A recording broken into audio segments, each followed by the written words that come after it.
Hi guys, Mrs. Stockdale here. We are reading some more of Charlotte's Web, and we are on chapter 10 called An Explosion. Day after day, the spider waited, head down, for an idea to come to her. Hour by hour, she sat motionless, deep in thought. Having promised Wilbur that she would save his life, she was determined to keep her promise. Charlotte was naturally patient. She knew from experience that if she waited long enough, a fly would come to her web, and she felt sure that if she thought long enough about Wilbur's problem, an idea would come to her mind. Finally, one morning toward the middle of July, the idea came. "Why, how perfectly simple," she said to herself. "The way to save Wilbur's life is to play a trick on Zuckerman. If I can fool a bug," thought Charlotte, "I can surely fool a man. People are not as smart as bugs." Wilbur walked into his yard just at that moment. "What are you thinking about, Charlotte?" he asked. "I was just thinking," said the spider, "that people are very gullible." "What does gullible mean?" "Easy to fool," said Charlotte. "That's a mercy," replied Wilbur, and he lay down in the shade of his fence and went fast asleep. The spider, however, stayed wide awake, gazing affectionately at him and making plans for his future. Summer was half gone. She knew she didn't have much time. That morning, just as Wilbur fell asleep, Avery Arable wandered into Zuckerman's front yard, followed by Fern. Avery carried a live frog in his hand. And there's a picture of Charlotte on her web. Fern had a crown of daisies in her hair. The children ran for the kitchen. "Just in time for a piece of blueberry pie," said Mrs. Zuckerman. "Look at my frog," said Avery, placing the frog on the drain board and holding out his hand for pie. "Take that thing out of here," said Mrs. Zuckerman. "He's hot," said Fern. "He's almost dead, that frog." "He is not," said Avery. "He lets me scratch him behind the eyes." The frog jumped and landed in Mrs. Zuckerman's dishpan full of soapy water. "You're getting your pie on you," said Fern. "Can I look for eggs in the hen house, Auntie Edith?" "Run outdoors, both of you, and don't bother the hens." "It's getting all over everything," shouted Fern. "His pie is all over his front." "Come on, frog," said Avery. He scooped up his frog. The frog kicked, splashing soapy water onto the blueberry pie. "Another crisis," groaned Fern. "Let's swing in the swing," said Avery. The children ran to the barn. Mrs. Zuckerman and had the best swing in the country. It was a single long piece of heavy rope tied to the beam over the north doorway. At the bottom end of the rope was a far knot to sit on. It was arranged so that you could swing without being pushed. You climbed a ladder to the hayloft. Then, holding the rope, you stood at the edge and looked down, and were scared and dizzy. Then you straddled the knot so that it acted as a seat. Then you got up all of your nerve, took a deep breath, and jumped. For a second, you seemed to be falling to the barn floor, far below, but then suddenly the rope would begin to catch you, and you would sail through the barn door going a mile a minute, with the wind whistling in your eyes and your ears and hair. Then you would zoom upward into the sky and look up at the clouds, and the rope would twist, and you would twist and turn with the rope. Then you would drop down, down, down out of the sky and come sailing back into the barn, almost into the hayloft. Then sail out again. Not quite so far this time. Then in again, not quite so high.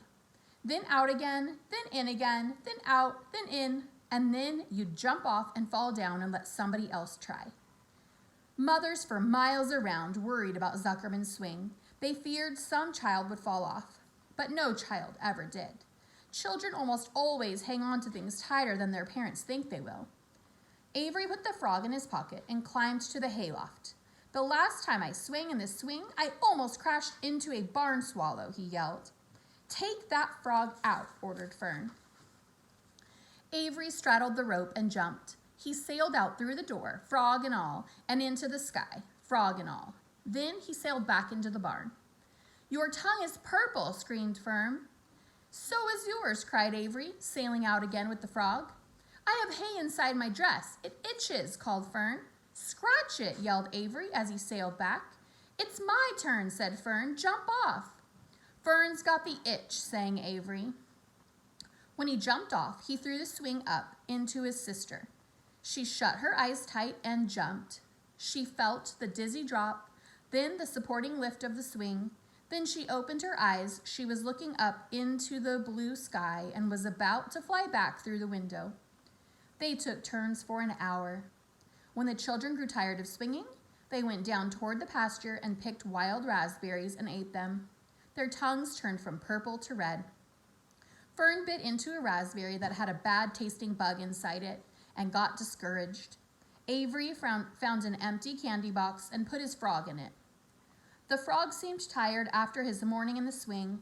The children walked slowly up toward the barn. They, too, were tired and hardly had energy enough to walk. "Let's build a treehouse," suggested Avery. "I want to live in a treehouse with my frog." "I'm going to visit Wilbur," Fern announced. They climbed the fence into the lane and walked lazily toward the pig pen. Wilbur heard them coming and got up. There's a picture of the swing that they were swinging on. Avery noticed the spider web, and coming closer, he saw Charlotte. "Hey, look at that big spider," he said. "It's tremendous." "Leave it alone," commanded Fern. "You've got a frog. Isn't that enough?" "That's a fine spider, and I'm going to capture it," said Avery. He took the cover off the candy box. Then he picked up a stick. "I'm going to knock that old spider into this box," he said. Wilbur's heart almost stopped when he saw what was going on. This might be the end of Charlotte if the boy succeeded in catching her. "You stop it, Avery," cried Fern. Avery put one leg over the fence of the pig pen. He was just about to raise the stick to hit Charlotte when he lost his balance. He swayed and toppled and landed on the edge of Wilbur's trough. The trough tipped up and then came down with a splash. The goose egg was right underneath. There was a dull explosion as the egg broke, and then a horrible smell. Fern screamed. Avery jumped to his feet. The air was filled with the terrible gases and smells from the rotten egg. Templeton, who had been resting in his home, scuttled away into the barn. "Good night," screamed Avery. "Good night. What a stink. Let's get out of here." Fern was crying. She held her nose and ran toward the house. Avery ran after her, holding his nose. Charlotte felt greatly relieved to see him go, and it had been a narrow escape. And there is Avery when he fell over the fence. Later that morning, the animals came up from the pasture. The sheep, the lambs, the gander, the goose, and the 7 goslings. There were many complaints about the awful smell, and Wilbur had to tell the story over and over again of how the arable boy had tried to capture Charlotte and how the smell of the broken egg drove him away just in time. It was that rotten goose egg that saved Charlotte's life, and Wilbur, the goose was proud of her share in the adventure. "I'm delighted the egg never hatched," she gabbled. Templeton, of course, was miserable over the loss of his beloved egg, but he couldn't resist boasting.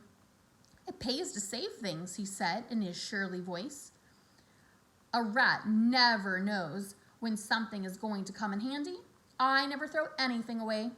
"Well," said one of the lambs, "this whole business is all well and good for Charlotte, but what about the rest of us? The smell is unbearable. Who wants to live in a barn that is perfumed with rotten eggs?" "Don't worry, you'll get used to it," said Templeton. He sat up and pushed wisely at his long whiskers, then crept away to pay a visit to the dump. When Lurvy showed up at lunchtime carrying a pail of food for Wilbur, he stopped short a few paces from the pig pen. He sniffed the air and made a face. "What in thunder?" he said, setting the pail down. He picked up the stick that Avery had dropped and pried the trough up.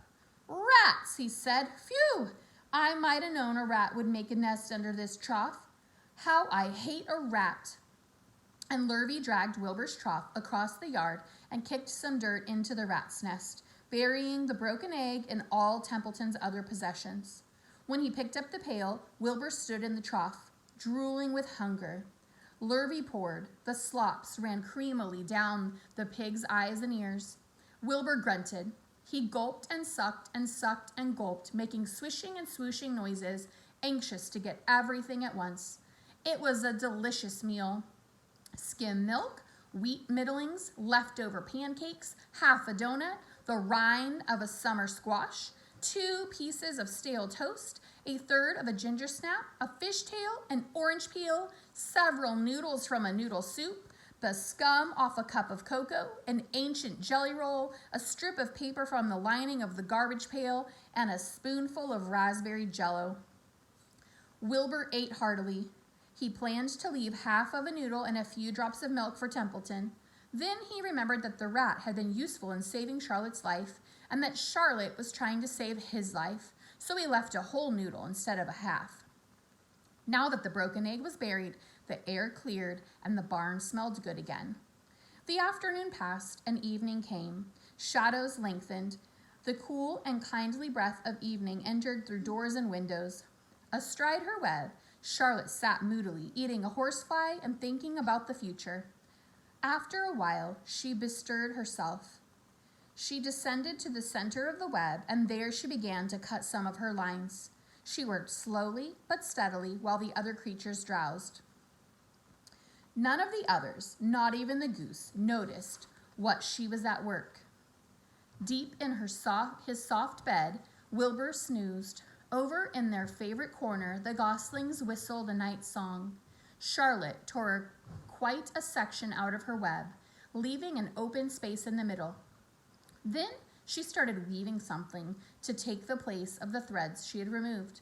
When Templeton got back from the dump around midnight, the spider was still at work. So that was the end of chapter 10. The next chapter, chapter 11, is called The Miracle, and we'll be doing that later. See you later.